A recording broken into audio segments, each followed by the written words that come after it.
Si Angel Locsin bumati kay Alex Ayala sa pagkakampyon sa marami niyang laban. Lodi ang tawag niya. Nakisawsaw ka na nga kay Senator Robin. Nagpapansin ka naman kay Alex Ayala. Teka. Para lang mapansin ka talaga at pag-usapan ka. Bagay sa'yo yan ang idolo mo kasi baka laki kayo ng hita.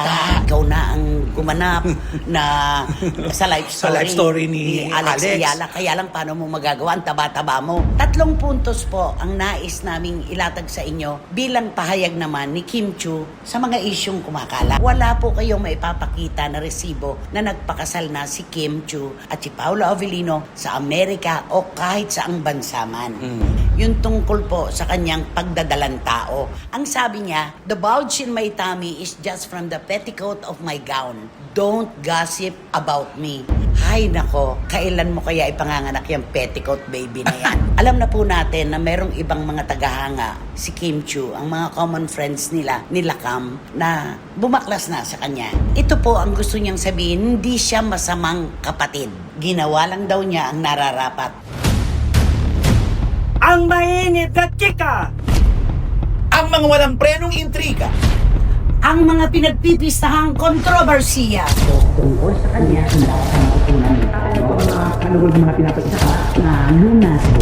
tutok na dito lang sa Showbiz Now Na! Yay! Kumusta na po kayo mga pinakamamahal naming kachika sa buong mundo? Ayon po sa Pag-asa at ramdam na po natin, lumabas na po ang 2 magkasunod na bagyo na may mga iniwang pananalanta sa ating bayan. Wala na po sanang sumunod pa. Pero ang mga bagyo po na maiinit at chika at kontrobersiya na gusto nyong malaman, nandito pa rin po sa ating programa. Di ba naman, Romel Chika? Tama, patuloy pa rin ang pagbagyo ng mga chika dito yan sa ating programa. Sana puro bagyo na lang ng mga chika. Oo, wala nang Kasi kalamidad. Kotang-kota na kasi ang Pilipinas. Ano Totoo. nga ang sabi? Bagyo capital of the world na raw tayo. Please. Naman. Ay nako mga kachika, basta dalangin po na sana wala nang sumunod pang mga bagyo. At tayo naman, syempre, dito po tayo magkukwentuhan, magpapalitan po ng mga opinyon. Dito lang po sa inyong programa, aming programa at ito po ang Showbiz Now Na! Ay, naku, lumakas lang ang hangin. Kinakabahan na tayo. Lumakas ang ulan. Andyan na naman ang nervyos. Oo, dumilim lang ng bahagya. Eto na tayo. Naghahanda na tayo para kasi kasunod ng dilim, ulan na napakalakas. Pero napapansin mo, Romel, dito sa bahaging ito, may ulan. Oo. Pag lumipat ka ng isang kalye, walang ulan. Nakakapagtaka. Paano yun, ano? Grabe. Samantalang sabi, kalatang ulan. Yes. Okay, dito na po tayo sa kalat na issue na pinagpipistahan ngayon. Si Angel Locsin bumati kay Alex Ayala sa pagkakampyon sa marami niyang laban. Lodi ang tawag niya, Oo. di ba? Idol, di ba? Oo, Lodi, idol. Aba, ang dami naman pong bumati kay Alex Ayala, pero bakit ang sinentrohan ay itong si Angel Locsin? So, ibig sabihin, napaka-relevant pa rin niya. Ikaw na talaga, Kahit wala siyang Angel. ginagawang pelikula, serye at ano man hindi natin nakikita, siya pa rin talaga yung presensyang pinag-uusapan. Yun lang yun. Kasi nagsimula yan, di ba, kay Senator Robin. Sabi nga, nakisawsaw ka na nga kay Senator Robin, nagpapansin ka naman kay Alex Ayala. Teka. Para lang mapansin ka talaga at pag-usapan ka. Ano yun? Yung kay Senator Robin, emosyon niya yon. Oo, Yung kay natural. Alex Ayala, yan po ay pagsigaw ng tagumpay ng isang kapwa Pilipino. Tama. Bakit po natin hindi ipagmamalaki si Alex Ayala? Nakita mo naman, Pilipinang nakarating sa Wimbledon. O, di ba? Champion ng Muwadala DC sa Washington. Very first Filipino na nagwagi doon. At talaga ang mga Pinoy talaga hindi siya pinabayaan. Sa lahat ng laban niya, ang presensya ay naroon. At kailan lang, nasa Toronto siya, nanalo na naman siya. Diba? Although dun sa tambalan nila ni Serena Williams, medyo hindi sila nagtagumpay doon. Pero may mga susunod pa na laban. Nakakatuwa po. Pati yung damit ni Alex Ayala, yung suot niya. Pinunan na rin. Di ba lagi siya naka-green? Oo. Ang sabi ng mga DDS talaga siya, kita nyo, naka-green. Nag-pink. Sa paano, pinklawan naman siya ngayon. Kasi yung uniform ng mga tennis players dati, purong puti lang. Oo. Nagbabago ang takbo ng panahon. Yes. Siyempre, yung mga organizers, gusto rin naman na may kulay ang suot ng kanilang mga nagko-compete na manlalaro. Oo, at saka depende yan sa sponsor ng kanilang mga laro, kung ano ang Mismo. dapat gawin at dapat gamitin nila. Sinabi mo yung sponsor, Oo. hindi ko nababanggitin. Yung number one na sikat na pang-atletang apparel. Maniniwala ka, ang natanggap niyang kontrata for 3 years, $45 million. Diyos ko naman. Yung $1 million nga 65 million pesos na. Hindi mo na magdadagdag ka pa, 45 million, magkano na yon, di ba? Bilyonaryo. Opo, yun naman po talaga ay nararapat at karapat dapat sa isang Pilipino na nagtatagumpay. Pero alam mo, no, sa lahat ng laban niya, doon ako talaga na-touch sa Toronto, saka sa Washington. Kasi sabi niya, iwagayway niyo po ang mga bandila ng Pilipinas. Gusto kong makita. Proud na proud akong sabihin na kayong mga kapwa ko Pilipino, ipinagmamalaki nyo ang mga kapwa nyo Pinoy. Sabi nga, kaya ako, proud din akong Pilipino. Tumpak. Very proud din siyang maging Oo. Pinoy. Nakakatuwa, di ba? Sabi pa niya, kahit saan pong laban ko, nandun kayo, Filipino community, hindi niyo po ako pinababayaan. Grabe ang Pilipino. Kaya nga yung mga kalaban niya, di ba, Nay? Kung nasan daw siya, talagang mas marami ng Pilipino. Nagtataka sila. Oo, kung gaano Bakit sila. daw sa lahat ng laban na Alex Iyala, punong-puno ang stadium. Tapos puro bandila ng Pilipinas ang nakikita nila. Grabe po talaga. At tayo nga po na hindi natin iniidolo kung tutuusin. Oo. Si Alex ay ganito. Bakit naman si Angel Locsin ay pupuruhan ninyo? Ano ang mga pinapansin? Ano ang bashing? Nako, pinapansin. Ayan, kasi bagay sa'yo yan ang idolo mo kasi baka laki kayo ng hita. Oo. Mga ganun, pinasunalan na, wala namang kinalaman sa Body pagbati lang. shaming, oo. O magkahawig daw kayo. O di ikaw na mag-tennis para pumayat ka. Mga Oo. ganon. Ang tsaka, kawawa naman to si Angel, nagbumati lang sa isang napakahusay na nag-congratulate lang. Ano ba naman yun? Kailan pa po krimen ang humanga sa isang kapwa Pilipino na nagsusulat po sa pangalan ng Pilipinas sa mapa ng mundo? Kailan pa naging crime yon? Hindi. Krimen ba yon? Wala.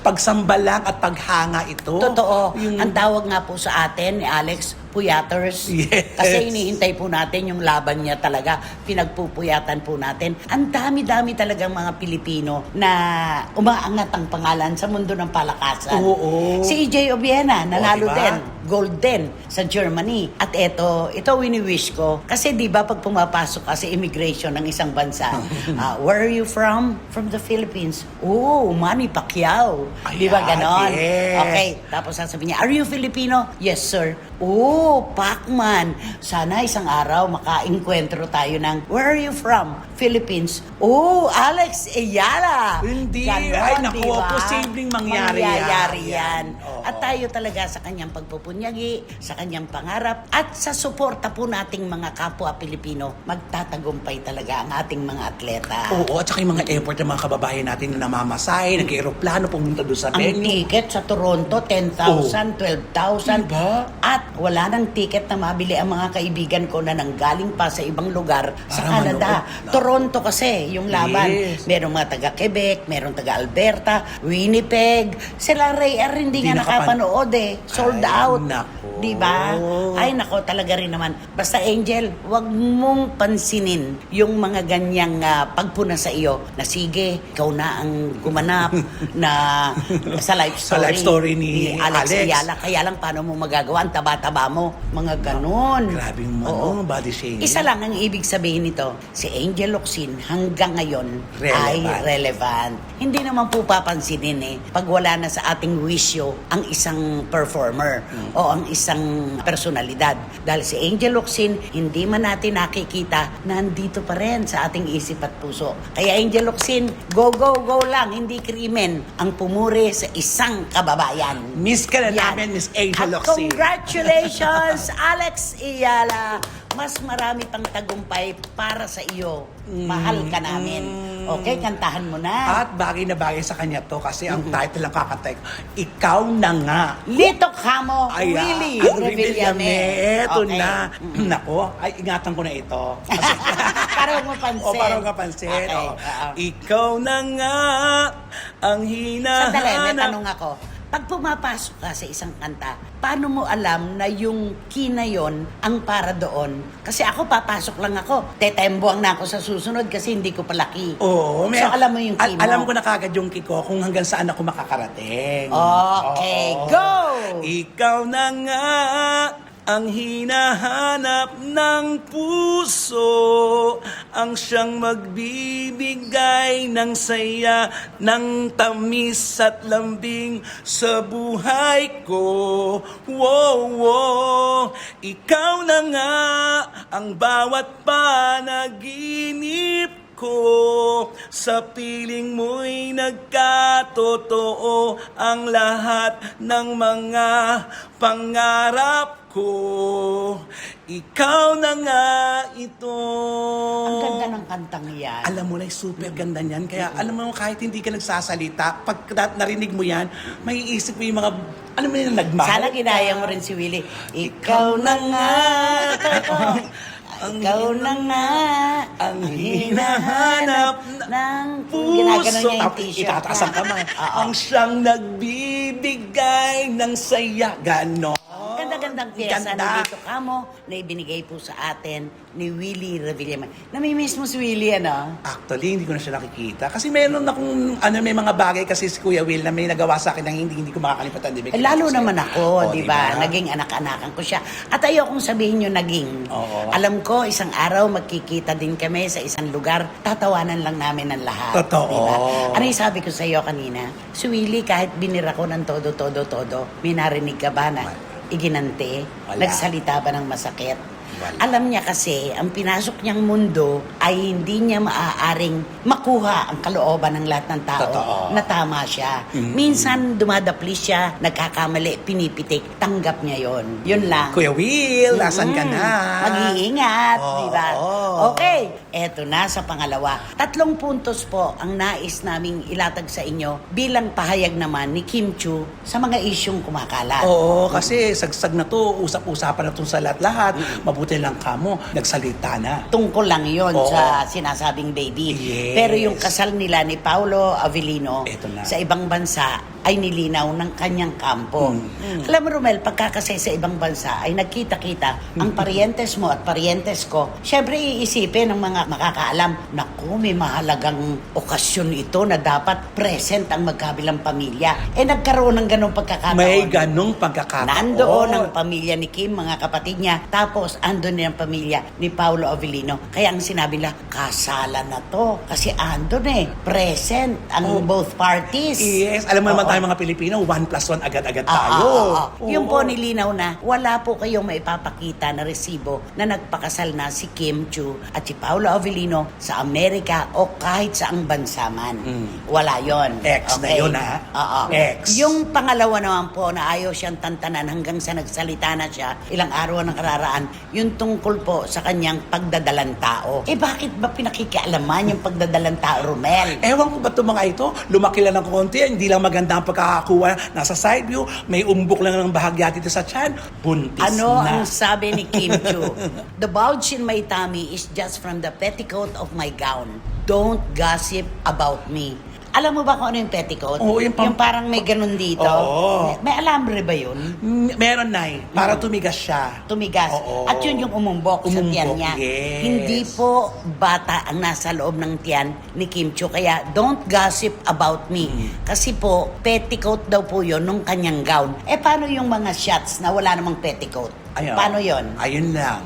Baka hindi lang talaga maganda yung shots. Oo. Kasi hindi inalagaan. Alam mo yung stolen na ninakaw yung shots, hindi talaga photographer. At saka 'di ba kapag ka ang tela, ang fabric, talagang malambot, nagbabulge talaga ang tiyan, Didikit sa katawan mo yun. At saka isipin natin, bale, bagong kain.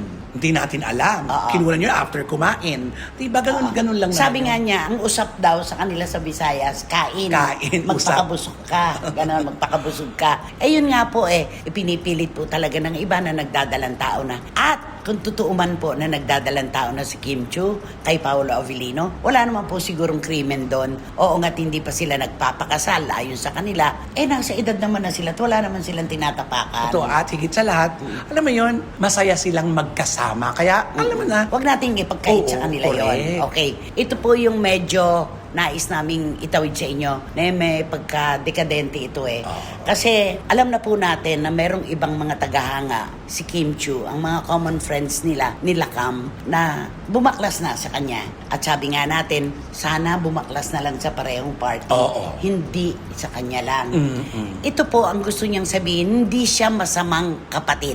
Ginawa lang daw niya ang nararapat. Kung babalikan po natin ang libro ng buhay ni Kim Chiu, hindi po talaga siya masamang kapatid. Unang-una, itong pagiging Kim Chiu niya nung pumasok siya sa PBB House at paglabas, siya naman po talaga ang naging haligi, ang timon ng kanilang pamilya. oo. Hindi niya sinarili yan. Correct. At nakita mo, hindi niya kinalimutan ang kanyang pamilya na nagsisimula siya at nagtatrabaho siya para sa pamilya. Oo. Alam niyo po, kulang lang po na itawid namin sa inyo at ikwento yung mga nangyari maging sa kanyang mga magulang. Napakahaba pong salay-sayin. Pero may ginawa pong matinding positibong aksyon itong si Kim Chiu para ang kanyang pamilya ay makawala po dun sa mga issue nung nakaraan na ang kanyang pamilya ay ganito at ganyan. Oo. Doon pa lamang po, pinakita na talaga ni Kim Chiu, hindi po niya sinolo yung kanyang tagumpay. Ang una po niyang iniahon, ang kanyang pamilya. Yes. Ang kanyang mga kapatid, ang kanyang mga magulang. Abay doon pa lang naman, hindi naman talaga siya salbahing kapatid. Di ba? Nasasabi nila ito dahil nga daw Idinimanda. isinakdal niya ang kanyang ate. Ayoko yung isinakdal ha. Isinakdal ko ang aking ina. Di ba? Mga pelikula Oo, dati. pelikula. Yung kinasuhan niya, si Cam, pero sabi nga paulit-ulit, para na po kaming gasgas na plaka. Hindi po para sa atin ang magtanggol at magdepensa sa magkapatid. Hindi po natin alam yung tunay na kwento kung magkano ba itong kabuo ang halaga na hinahabol ni Kim. Ano ba talaga ang nangyari kay Cam? Sila lang po talaga ang nakakaalam niyan. At kung sakali man po, naku Pabs Daddy, basta nga na. At kung sakali man po na hindi pa rin niya inuurong yung demanda, may mga dahilan po yan. May mga dahilan Oo, yan. antayin na lang po natin. Wag na Handa na siguro ang puso ni Kim sa pagpapatawad. Oo. Ang ganda naman ng puso niya eh. Ando na yon, pero yung tungkol sa kaso, hindi pa niya yan basta pababayaan. Oo. 3 puntos ha. Hindi siya nagdadalang tao, hindi siya walang iyang kapatid, hindi siya masamang kapatid, at hindi pa sila kasal ni Paolo Avellino sa Amerika at kahit sa ang sulok ng mundo. Napakaganda niyan. 3 punto para kay Oo. Kim. Nagtataka lang ako, ito namang the bulge in my tummy is just from the petticoat of my gown. Sinabi niya na yan. Sabi niya, don't gossip about me. Bakit ngayon lang siya nagsalita? Ang tagal-tagal na, 2 buwan na yung issue ng tungkol sa pagdadalang tao. Di ba nga, sabi natin, artista, di ba? Di ba, ang mga artista, at enjoy muna natin, alam naman natin ng totoo, di ba? Ganon ba yun? Pag-usapan na kasi, Papabayaan lang muna nila porque pinag-uusapan sila. di ba, may mga ganong Good estilo, or bad but publicity is still still publicity. Yon. Ngayon lang siya nagsalita, wala tayong magagawa. At least, kinularo niya. Ano yung sabi nung isa ng batch? Hay nako, kailan mo kaya ipanganganak yung petticoat baby na yan? Pero alam mo, ang sikat ni Kim Chiu, ha? Ang daming nagtatang, mga kaibigan ko rin. Super PM talaga. Romeldo yung totoo, ha? Mga ganun-ganun Malakas pa sa akin. ang kanyang following. Correct. Sobra. At marami pong nagmamahal kay Kim Chiu. Totoo. At maraming salamat sa pagmamahal nyo sa kanya. At yan pong pagmamahal nyo yan, mga kachika, yan po talaga nagbibigay ng lakas ng loob kay Kim Chiu para mas tumibay pa siya kaysa sa dati. Yun. Correct. May mga bagay-bagay na hindi tayo pwedeng pakialaman. Oo, mag-aantay lang po tayo kung ano ng kaganapan at saka natin ibabalita sa inyo kung ano na ang Kung nangyayari. sila ay magpapakasal na at kung siya ay nagdadalang tao, palagay ko nasa karakter naman ni Kim Chiu na ilabas sa publiko ang katotohanan. O, tsaka si Kim Chiu pa maano yan napaka-vocal ni Kim Chiu sa lahat. Kaya At antayin lang madudulas natin. at madudulas. Correct. Kung meron, Diba? kung merong totoo, kung meron, sasalita naman yan. Oo, totoo yan. Kaya Kim Chiu, fight, fight, fight, di ba? Yes. Ganun lang yon. Sino ba kasi yan? Sino ba yan? Sino ba yan? Eto na Yan. nga ang ating blind item for today's video. Naku, isang babae ang ating blind item. Female personality. Female personality. Kasi na maraming kung babae. Oh, at saka marami na rin tong ganap sa buhay, in fairness. Pero ito, pabalikan natin ang mga bagay-bagay sa buhay niya kung bakit ganito wala na siyang naging karelasyon. Marami na ba to?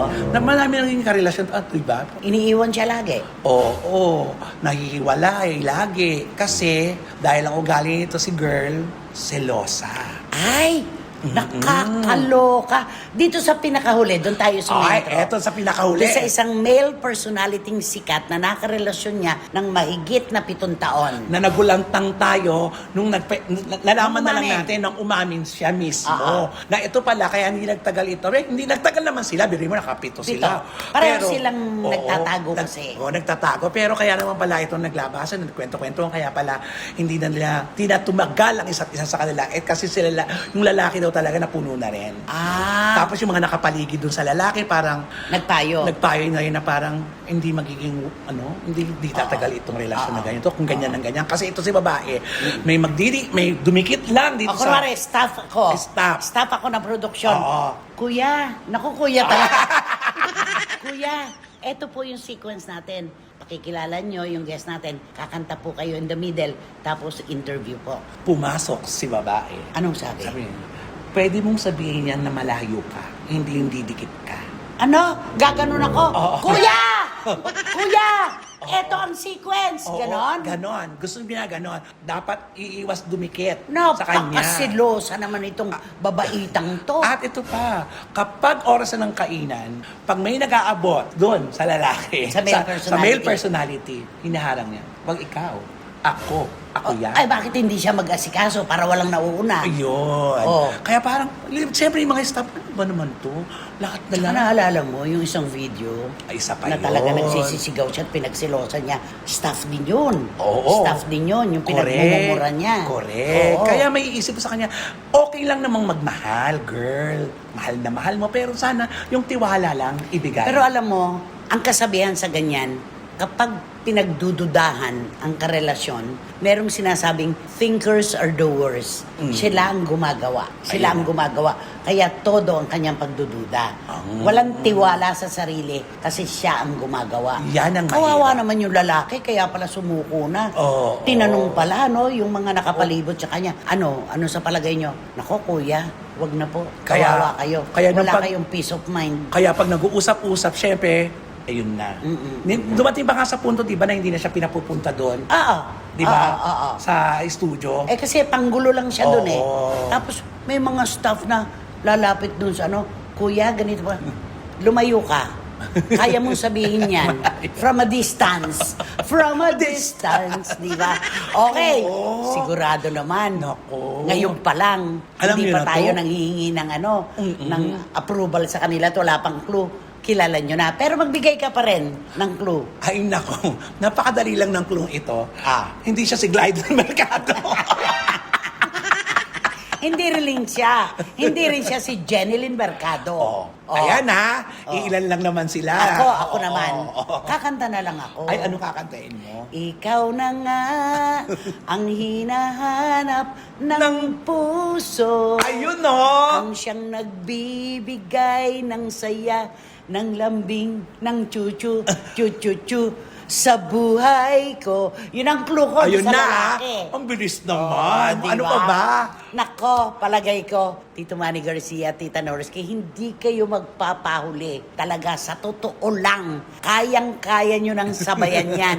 Baka kantahin nyo nga rin yung Ikaw na nga, at si Seth, at saka si Baby Emilia. Okay, sa iba-ibang bansa muna tayo. Wating-wating ng London, siguro naman napasarap na ang iyong pagbabakasyon sa France. Isang ganun mo lang yan, kayang-kaya mo na. Miss Nags ng Belgium, ikaw rin. Mga Tala Girls, Iram Lia, Lulu Malig, Rona Gay Real, Nako Reyes ng Winnipeg, kinakanta mo rin ang Ikaw na nga. At syempre, Juris Dr. Channel, Papa Marlon at Mama Luisa sa Bohol. Maraming salamat po. Dims Ignacio. At syempre naman, hindi natin maaaring kalimutan ang lahat ng mga nasa gitnang silangan na nanghuhula rin ng ating blind item. At dito na tayo. Yan. Grabe, sunod-sunod na to. Direct Franny Zamora. Randy Balaguer. Randy Balaguer. Eddie Letada. Dan Clavesillas. Dims Ignacio. Dan, at saka si Jamie Dacia. Ay, oo. At si Gaison magdadaro. Yes. Tita Nene Olanday. Si Eddie Letada, hindi natin nabate. Belated happy birthday. Fred, Belated happy belated birthday. happy Salamat sa birthday. pagmamahal mo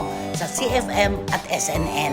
At syempre, dito sa Pilipinas, meron pa rin tayong mga dapat na banggitin. Oo. Di ba? Yes. Magbigay ka pa ng mga pangalan. Yeah. Si Dr. Maya Tulaybar, may Si Direk. pinaiinom sa'yo. Oo, direct. Ay, Doktor Mayet. Wala. At syempre naman, bago ako magtanong ng inyong naging konklusyon, gusto ko naman munang magpasalamat sa Eto aking na. best friend, kay Tita R.C. Hernandez ng Twin Princess Gems, dyan po sa Shopsville, Green Hills, at mga brilyo po niyang pieces of jewelry. Makikita rin po natin sa Marriott Hotel sa Manila. Talagang legit na legit po. Kayang-kaya po ng inyong bulsa. Tita R.C. Hernandez ng Twin Princess Gems, maraming salamat sa tiwala at pagmamahal. At siguro naman, Romel, wala nang mauupo ngayon sa row 4. Nakatabi ang mabahong basura na tuwalang Electric fan. Correct. Kaya naman. Kaya naman, mag-subscribe na po kayo, mag-like, mag-share, at pakisama na rin po ang Ronald Chica Vlogs ko. At may pakiusap lang po kami, please help us, don't skip. At syempre, ang Showbiz Now na official po namin sa TikTok, please follow us. Maraming salamat po. Magtulungan po tayo mga kachika. At sa muli, hindi po kami mapapagod ni Romel sa pagsasabi ng maraming salamat po sa inyong suporta, tiwala at pagmamahal. Lalo na po sa oras na ginugugol nyo para sa amin. Lahat po tayo nangangailangan yan. Pero ibinabahagi nyo pa rin po para sa amin dito sa SNN. Sobrang salamat po. Kaya naman Romel, maraming salamat din sa iyo. Hanggang sa susunod na sultada po ng inyong programa, aming programa. Ito po ang Showbiz Now na! Ikaw na nga ang hinahanap ng puso, ang siyang nagbibigay ng saya at lambing sa buhay ko. Lito ka mo. Sir Thank Lito. you. Maraming salamat. Thank you. Ang mainit na chika! Ang mga walang prenong intriga. Ang mga pinagpipistahang kontrobersiya. Tungkol sa kanya,